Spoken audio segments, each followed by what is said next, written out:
ধসে পড়ল অষ্টম তলার ছাদ, আগুন নিয়ন্ত্রণে যুক্ত হল রোবট। চট্টগ্রাম রপ্তানি প্রক্রিয়াকরণ অঞ্চল সিইপিজেড এলাকার দুটি কারখানে ভয়াবহ অগ্নিকাণ্ডের ঘটনা ঘটেছে। ৮ ঘণ্টা পেরিয়ে গেলেও আগুন নিয়ন্ত্রণে আসেনি। বৃহস্পতিবার ১৬ অক্টোবর দুপুর ২টোর দিকে Adams caps and textile limited এবং জি হং মেডিকেল কোম্পানির গুদামে আগুন লাগে। রাত ১০টা পর্যন্ত টানা প্রচেষ্টা চালিয়েও আগুন সম্পূর্ণ নিয়ন্ত্রণে আনতে পারেনি ফায়ার সার্ভিস। ফায়ার সার্ভিসের ৩০টি ইউনিটের সঙ্গে সেনাবাহিনী, নৌবাহিনী, বিমান বাহিনী ও বর্ডার গার্ড বাংলাদেশের সদস্যরাও আগুন নিয়ন্ত্রণে কাজ করছে। আগুনের তীব্রতা বেড়ে যাওয়ায় উদ্ধার অভিযানে সহায়তা করতে ২ প্লাটুন বিজিবি সদস্য ঘটনাস্থলে যোগ দেয়।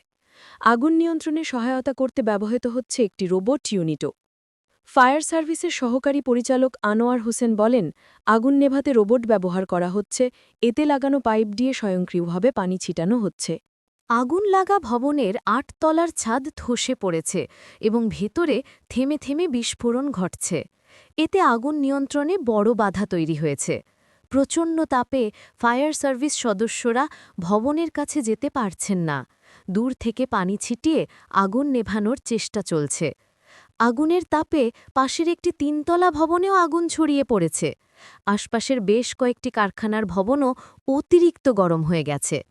আগুন ছড়িয়ে পড়া ঠেকাতে এসব কারখানার কর্তৃপক্ষ নিজস্ব উদ্যোগে ভবনে পানি ছিটিয়ে ভবন ঠান্ডা রাখার চেষ্টা করছে। সিইপিজেডের নির্বাহী পরিচালক মোহাম্মদ আব্দুস সুবহান বলেন, আগুন লেগেছে ভবনের ৭ম তলায়, যা মূলত গুদাম হিসেবে ব্যবহৃত হতো।